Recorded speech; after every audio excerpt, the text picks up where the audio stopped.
Hi everybody, I'm here with Reyce Bogardus, a graduate student with the University of Alaska Fairbanks Arctic Coastal Geoscience Laboratory, and we're going to be talking a little bit about his work on sea ice, storms, and erosion in the Nelson Lagoon area.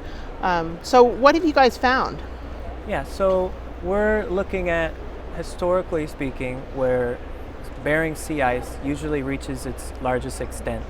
And so this village is located right at that sort of interface. And that's the furthest south that it historically goes, yes, correct? Yes. And so we're considering the history of sea ice decline with storm intensity and frequency through time. And we're sort of looking at how this village is responding to it in terms of its landscape structure. Yeah. There's some consideration for infrastructure there, right? Because there's a pipeline that's on this spit? Correct. There is a water pipeline that runs from the village down the spit to the mainland where it draws its water from.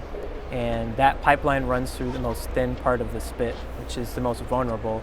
And that location has also seen the highest rates of erosion on the spit, about 50 meters in the last 6 years.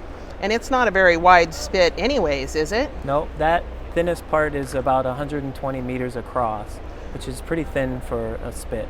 Wow. So Nelson Lagoon is seeing a decrease in sea ice already, but could the work you guys are doing here have relevance to other communities further north who may eventually lose sea ice and see more storms? That's exactly why we started looking at this village, for that exact reason.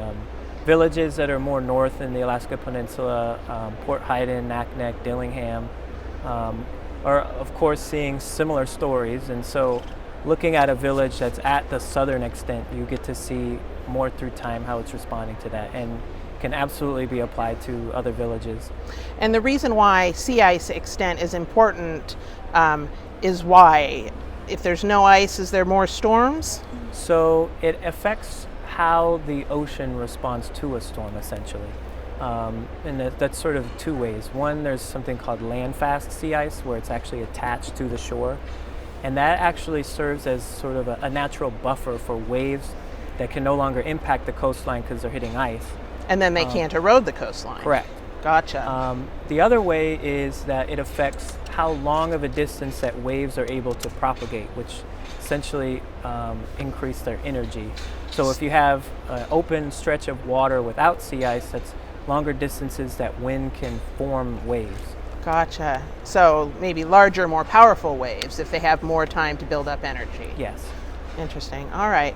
Well, thank you so much, Reyce, for taking some time to talk to me. This Absolutely. is really interesting. Thank you.